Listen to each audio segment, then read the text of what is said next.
من الشيطان اللعين الرجيم. بسم الله الرحمن الرحيم. الحمد لله الذي لا مضاد له في ملكه ولا منازع له في أمره ولا شريك له في خلقه ولا شبيه له في عظمته، والصلاة والسلام والتحية والإكرام على سيدنا ونبينا وحبيب إلهنا وطبيب نفوسنا وشفيع ذنوبنا جد الحسن المجتبى الحسين سيد الشهداء أبي القاسم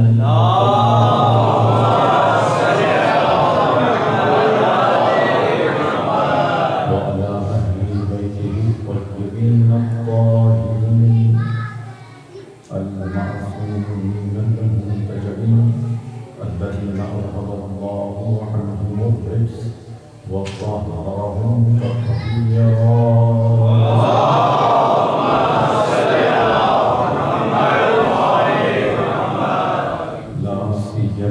الإمام الثاني عشر المهدي المنتظر عجل الله تعالى فرجه ولعنة الله على أعدائهم أجمعين. أما بعد، فقد قال الله سبحانه وتعالى في كتابه الكريم: بسم الله الرحمن الرحيم.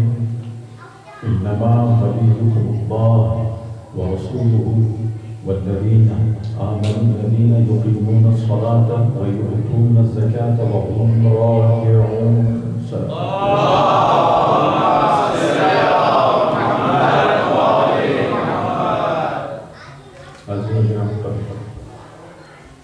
انتہائی متبرک محفل میں آپ تشریف فرمائیں.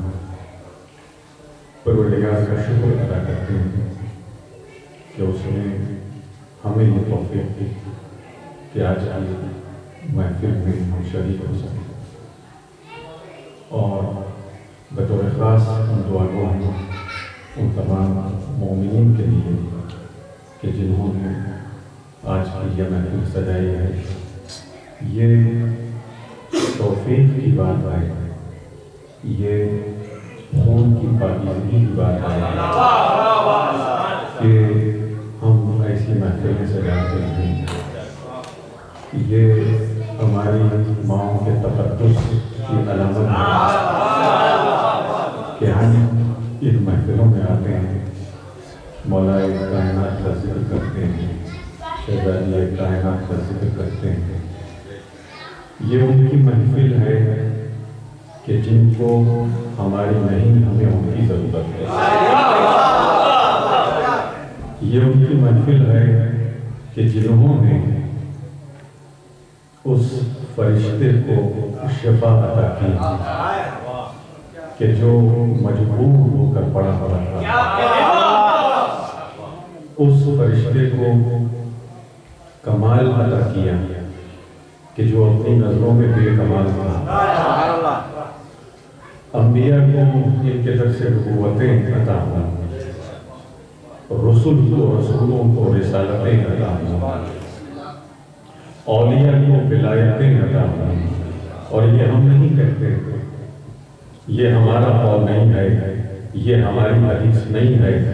حاکم نشابوری اہل سنت والجماعت کے عالم دین کہ جو اپنی کتاب معرفت الحدیث میں یہ جملہ نقل کرتے ہیں کہ کسی فرشتے نے آ کر رسول اللہ سے کہا: یا رسول اللہ، آپ خدا سے یہ سوال کریں کہ انبیاء کو نبوتیں کہاں سے نصیب ہوئیں؟ تو رسول اللہ نے سوال کیا، جواب آیا کہ ہر نبی کو نبوت عطا ہوئی، ہر رسول کو رسالت عطا ہوئی اس وقت کہ جب اس نے آس اور علی کی ولایت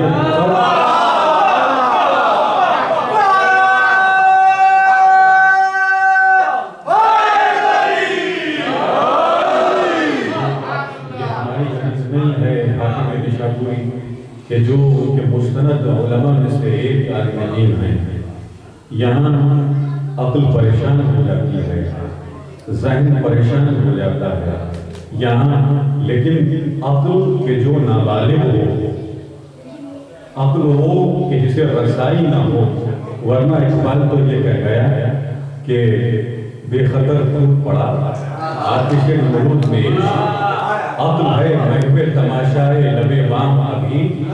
لوگ پریشان ہو گئے کہ ہمارے یہاں تو عقل اور عشق میں کوئی فرق ہی نہیں ہے، ہمارے یہاں جہاں عشق ہے وہاں عقل ہے۔ علماء نے اس بات کی تفسیر کی، اقبال کے دو مصروں کی تفسیر کی کہ نہیں، یہ کسی اہل ولایت کی عقل نہیں ہے، اہل ولایت کی عقل ہمیشہ بالغ ہوتی ہے۔ وہ نمرود کی عقل نابالغ تھی، وہ سمجھ نہ سکی کہ آخر کس طرح نمرود کے سامنے عشق بے خطر آتش میں کھود پڑا ہے۔ لہذا عقل اگر بالغ ہو جائے تو سمجھ میں آ جاتا ہے کہ ولایت کس منزل کو کہتے ہیں۔ میں چند دقیقوں میں زیادہ وقت نہیں دوں گا، یہ آج کی رات اہل بیت کی ولایت کی محفل ہے۔ میں یہی چاہتا ہوں کہ ولایت ہی کے دائرے میں رہ کر، اسی موضوع کے دائرے میں رہ کر چند ایک معلومات آپ کی خدمت میں پیش کروں۔ اگر آپ تیار ہیں تو ایک مرتبہ مل جل کر صلوات علی محمد۔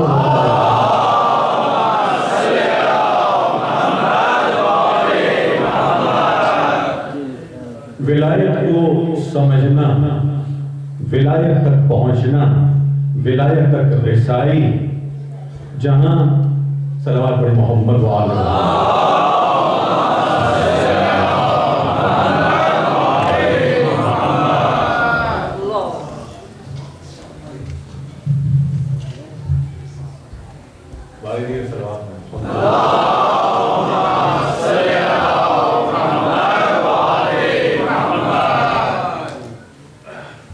عقل نابالغ ولایت کو سمجھ نہیں سکتی۔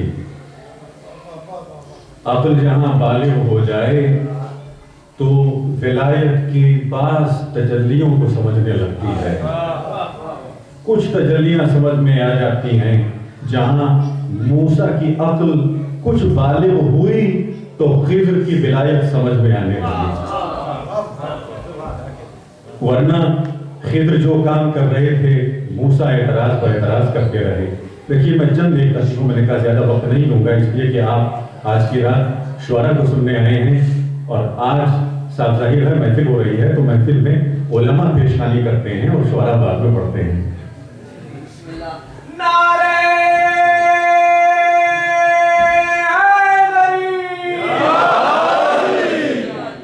اور میں معذرت خواہ بھی ہوں، قبلہ مولانا قاسم صاحب تشریف فرما ہے، جسارت ہو رہی ہے کہ میں ان کے حضور گفتگو کروں، علمی نکات پیش کروں۔ بہرحال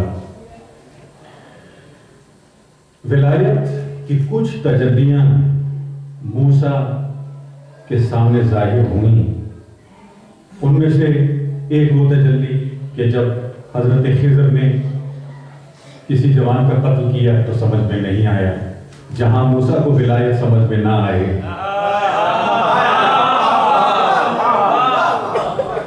کبھی کسی ایسے شہری کی دیوار تعمیر کر رہے ہیں کہ جس شہر کے لوگوں نے ان دونوں کو نکال دیا ہے، اسی لیے اعتراض کر رہے ہیں، اور کبھی کشتی میں سوراخ کر رہے ہیں، ولایت سمجھ میں نہیں آ رہی، حالانکہ وعدہ کیا ہے، قول و قرار ہے حضرت خضر کے ساتھ۔ موسیٰ اول العزم نبی ہیں، رسول ہیں، لیکن ولایت کی بلندیاں سمجھ میں نہیں آ رہی۔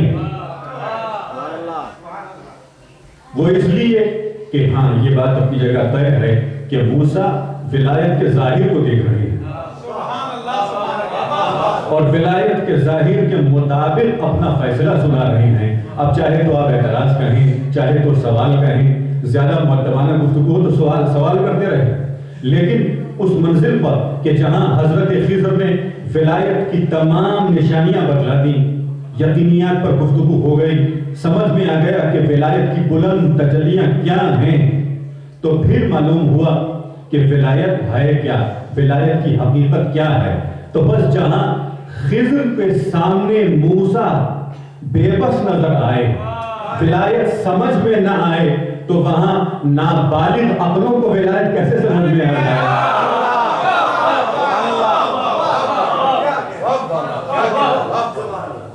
یہ وہ موسیٰ ہیں، اولو العزم نبی ہیں، اعلان کر رہے ہیں۔ دیکھیے ایک اور مقام پر کہ جہاں قرآن نے سورہ طٰہٰ میں آواز دی، موسیٰ نے کہا پروردگار میں تجھے دیکھنا چاہتا، ربی ارنی، مجھے اپنے آپ کو دکھا دے، میں تجھے دیکھنا چاہتا ہوں۔ تو کیا آواز ہے؟ لن ترانی، تم مجھے دیکھ نہیں سکتے۔ کیا مطلب یہ ہے کہ کوئی بھی دیکھ نہیں سکتا خدا کو؟ کا موسیٰ نہیں، تم دیکھ نہیں سکتے۔ یہ میرے جملے نہیں ہیں، میں مفسر نہیں ہوں، میں مجتہد نہیں ہوں، محدث نہیں ہوں۔ بزرگ علماء، بزرگ مفسرین کی تفسیر کے حوالے سے چند جملے عرض کر رہا ہوں، علامہ طباطبائی ہوں یا ان کے شاگرد آیت اللہ جوادی آمری ہوں، ان کے جملے میں پیش کر رہا ہوں۔ اعلان ہو رہا، موسیٰ تم دیکھ نہیں سکتے، ورنہ ایسے لوگ موجود ہیں۔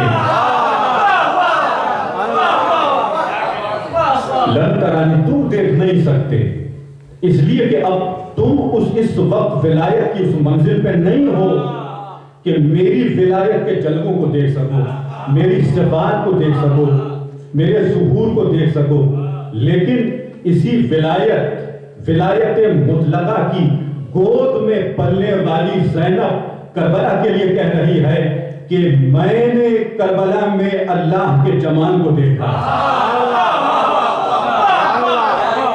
مَا رَأَيْتُ إِلَّا جَمِيلًا، کہ جب سوال کیا گیا، پوچھا گیا، اعتراض کیا گیا کہ ہاں جو کچھ بھی ہوا کربلا میں وہ اللہ کا فیصلہ تھا، وہ اللہ نے کیا، ظالم نے یہ کہا، لیکن شہزادی کہتی ہیں کہ مَا رَأَيْتُ، میں نے کچھ بھی نہیں دیکھا، إِلَّا جَمِيلًا، مگر اللہ کا جمال دیکھا۔ تو ولایت کی گود میں پلنے والی زینب دیکھ رہی ہے، لیکن موسیٰ بے بس نظر آ رہے ہیں۔ صلوات پڑھیں محمد و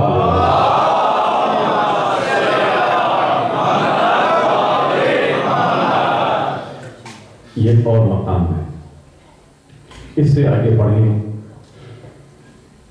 تو وہ مقام کہ جہاں جس مقام کو ہم بطور خاص پیغام بھی لے کر چلتے ہیں مجاز کی مجلس سے، کہ جسے ہم توسل کہتے ہیں۔ ہم محفلوں میں مجالس میں اسی لیے آتے ہیں تاکہ توسل کریں، تاکہ اہل بیت کو وسیلہ بنائیں۔ لیکن یہاں پھر وہی بات ہے کہ وہ لوگ کہ جو کم مائگی کے شکار ہیں، جو کم ظرف ہیں، جن کے کاسۂ سر میں معرفت نام کی کوئی چیز نہیں ہے، وہ یہ سمجھتے ہیں کہ توسل خلاف دین ہے۔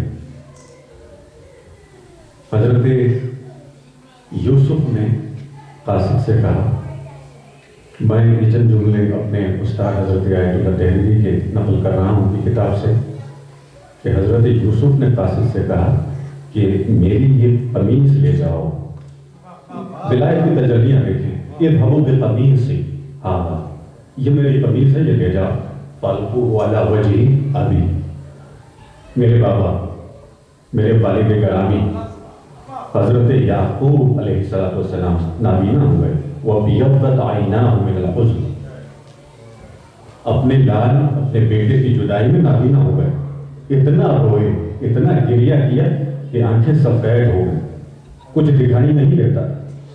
حضرت یوسف نے کہا کہ قاصد یہ میرا پیرہن ہے، یہ میری قمیص ہے، جا کے میرے بابا کے چہرے پر ڈال دو تو وہ بینا ہو جائیں گے،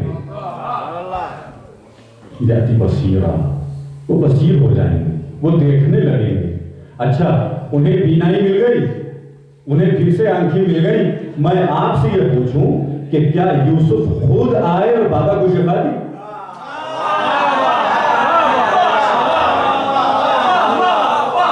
یوسف خود تو نہیں آیا، یہ یوسف یوسف کی قمیص ہے کہ جو یعقوب کو شفا دے رہی ہے، یہ یوسف کا پیرہن ہے کہ جو حضرت یعقوب کو پھر سے بینائی عطا کر رہا ہے۔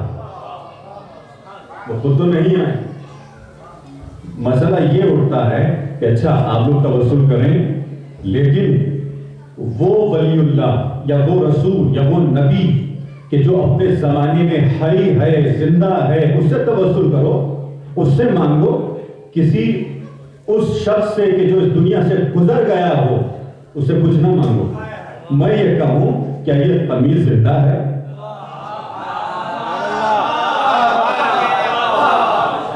کیا یہ پیرہن زندہ ہے؟ کیا اس پیرہن میں زندگی ہے؟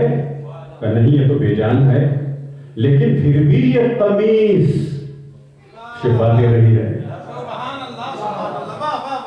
اور صرف اس مقام پہ نہیں کہ جب حضرت یوسف کے بھائیوں نے جو کچھ کرنا تھا وہ کیا اور آئے جھوٹ کہتے رہے اپنے بابا سے، تو اس وقت اس پیرہن نے سچی گواہی دی۔ اس پیرہن نے سچی گواہی دی، اور آپ کو معلوم ہے میں انتہائی اختصار کے ساتھ کام لے رہا ہوں۔ اور پھر اس مقام پہ کہ جب معصوم نبی کی عصمت پر حملہ ہوا تو معصوم کی عصمت کو بچانے کے لیے اس پیرہن نے پھر سچی گواہی دی۔ یہی پیرہن ہے، یہی قمیص ہے کہ جو یہی قمیص شفا بھی دے رہی ہے، سچی گواہی بھی دے رہی ہے۔ مسئلہ کیا ہے؟ بعض مفسرین نے ظاہری شریعت کو دیکھ کر کے یہ اعلان کیا اس لیے کہ یہ قمیص جنت سے آئی تھی، جنت سے منسوب کر کے یہ سمجھتے ہیں کہ قمیص میں اثر پیدا ہو گیا، کہ نہیں ایسا نہیں ہے۔ علماء نے کیا تعبیر پیش کی، کیا خوبصورت جملہ کہا، نہیں، اس لیے کہ یہ قمیص ایک عمر تک ولی اللہ کے جسم سے مس ہوتی رہی، اسی لیے اس میں اثر پیدا ہوا۔ تو دیکھیے جہاں ایک قمیص ہو اور جو ولی اللہ کے جسم سے چند ایک مدت کے لیے مس ہوتی رہے، اس میں اثر پیدا ہو جاتا ہے، اس میں تاثیر پیدا ہو جاتی ہے، تو پھر وہ خاک کے جس میں خون حسین ہو گیا ہو،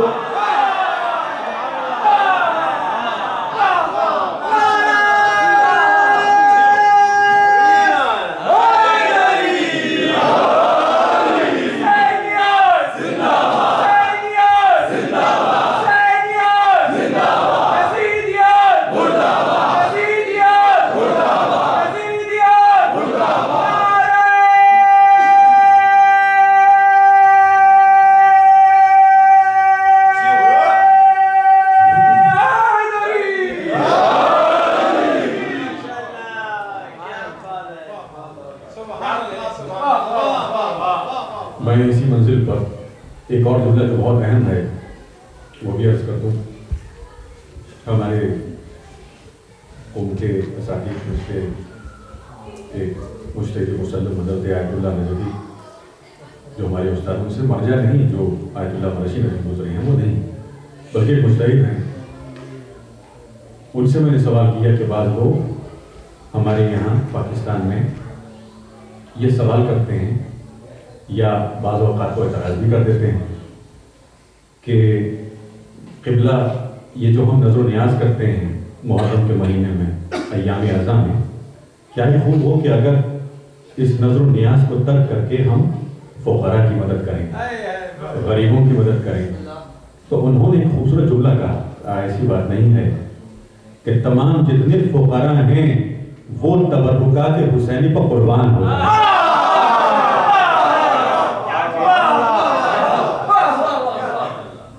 کہ یہ مجلس ہے، یہ نظر و نیاز ہیں، عزاداریاں ہیں، ماتمداریاں ہیں، تو انہی ماتمداریوں کے وسیلے سے دل میں نرمی پیدا ہوتی ہے،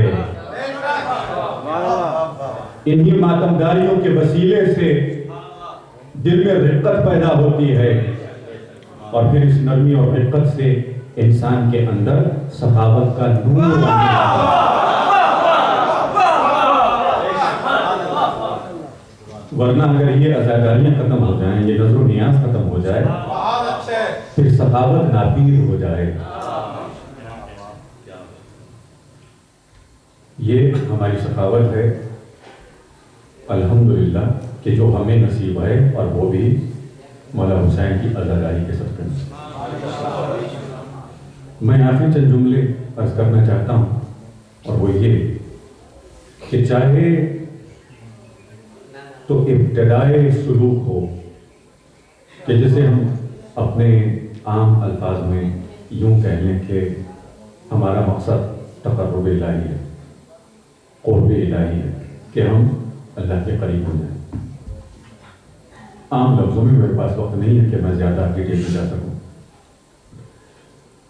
ابتدا میں اور پھر راستے میں اور پھر انتہا میں ہر مقام پر اہل بیت کی ولایت کی تجلیاں موجود ہیں.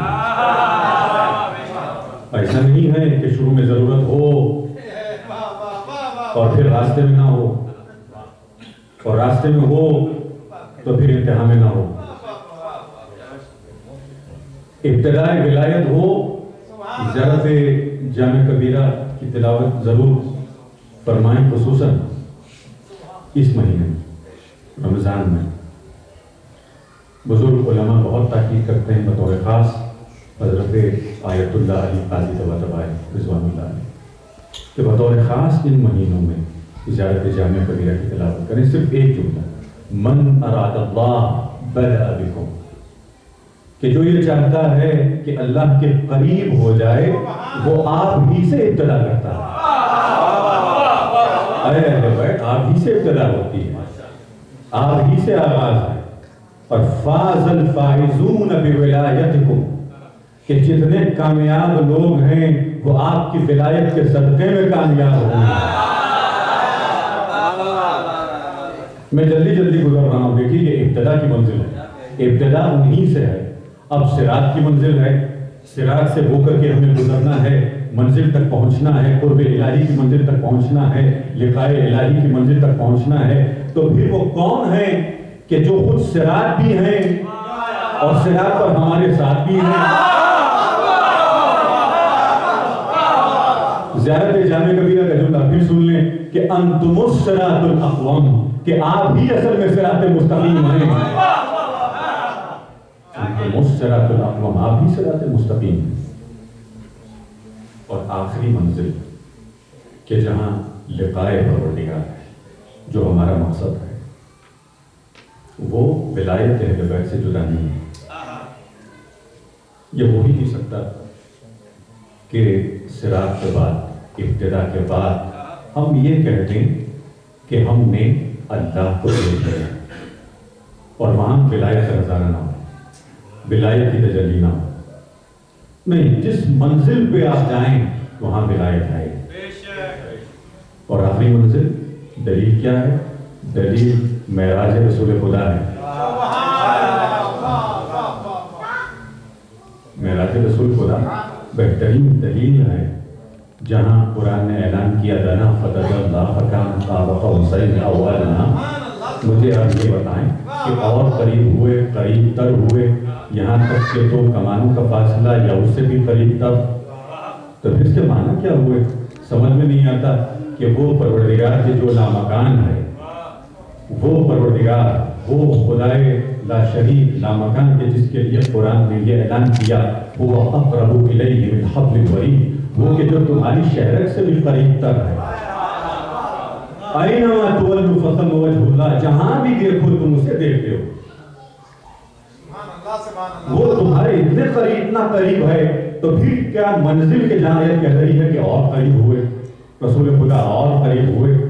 اور پھر وہ فاصلہ، دو کمانوں کا فاصلہ، سمجھ میں یہی آتا ہے علماء کی بعض تفسیروں کے مطابق کہ دو کمانوں کا فاصلہ یہ ہے کہ ایک طرف نبوت ہے تو دوسری طرف ولایت ہے.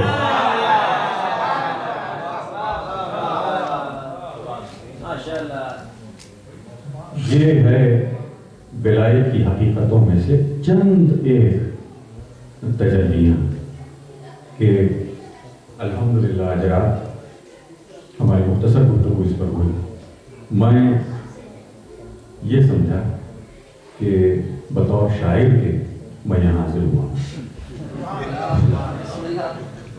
اور بعد میں مجھے بتایا گیا نہیں مولانا آپ کو تقریر بھی کرنی ہے.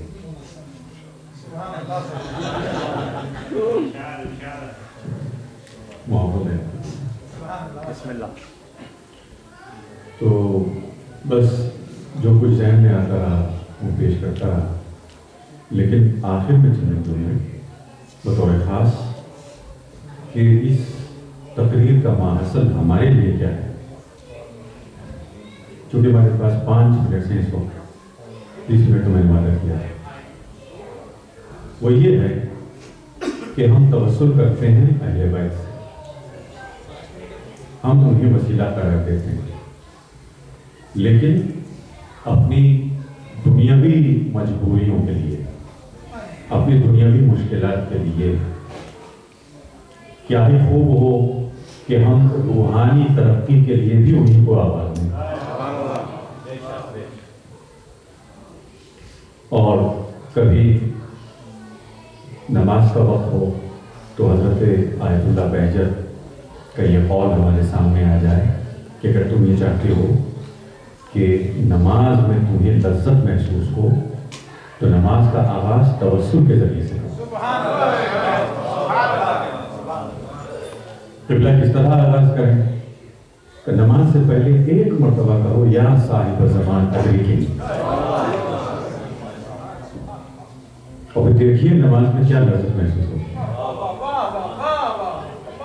جہاں دل میں تنگی پیدا ہو کہ ہم تو دستنگ ہیں تو لہذا پھر تنگی پیدا ہو،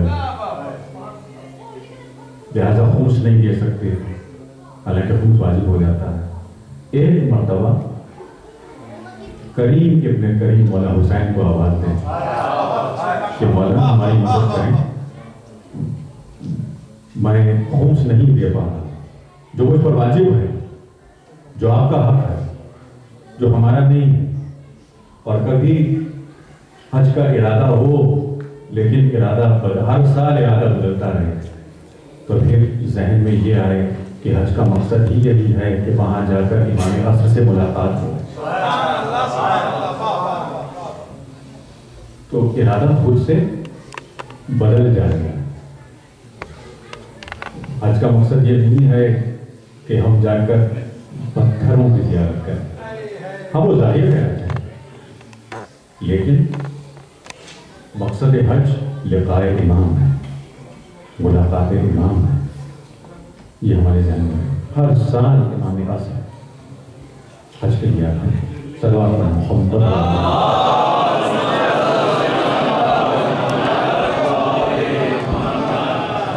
یہاں صرف آخری جملہ میں آپ کی ذہن کو مدد کروں گا بطور خاص جوانوں کے لیے کہ اس ملک میں جہاں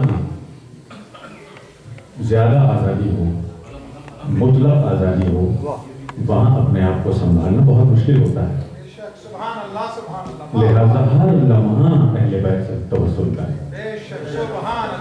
ایسا نہ ہو کہ صرف محرم میں، شعبان میں، رمضان میں، بطور خاص شب جمعہ کی ہماری مجلس خدا نے خاصا ترک نہ ہو، کسی نہ کسی طریقے سے کوئی نوحہ سن لیں، کوئی مجلس سن لیں اور امام حسین علیہ السلام کو یاد کریں. پروردگار ہمیں یہ توفیق دے کہ ہم ہمیشہ اس در سے متمسک اور متوسل رہیں.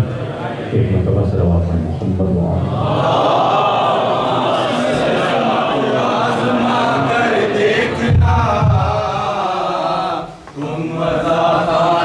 سجا کر دیکھنا، اپنی قسمت آزما کر دیکھنا، تم مزہ خانہ سجا کر دیکھنا. تم کو زہرا کی دعا مل جائے گی،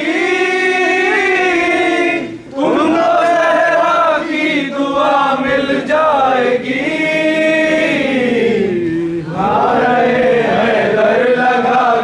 دیکھنا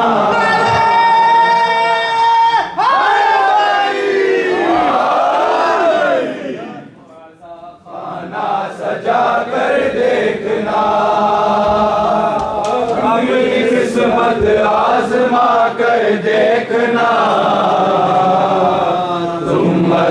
خانہ سجا کر دیکھنا، اگر جنت زمین پر دیکھنی، جنت زمین پر دیکھنی، کربلا ایک بار جا کر دیکھنا، تم مزا خانہ سجا کر دیکھنا، اپنی قسمت آزما کر دیکھنا، تم مزا خانہ سجا کر دیکھنا، تو پھر مولا علی ہے حشر میں، وہ تو پھر مولا علی ہے حشر میں، مرتبہ انور کا کر دیکھنا،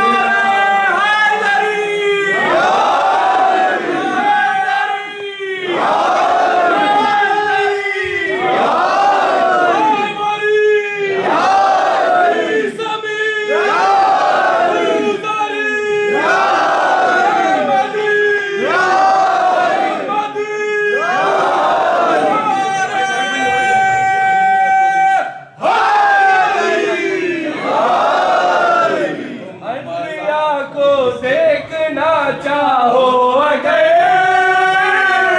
انبیاء کو دیکھنا چاہو اگر، حلقہ ماتم میں آ کر دیکھنا، تم مزا خانہ سجا کر دیکھنا، اپنی قسمت آزما کر دیکھنا،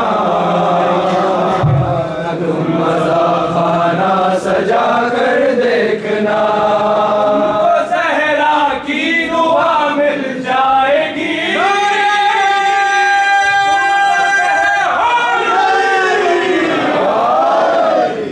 تم کو زہرا کی دعا مل جائے گی، تم کو زہرا کی دعا مل جائے گی، پرچم غازی اٹھا کر دیکھ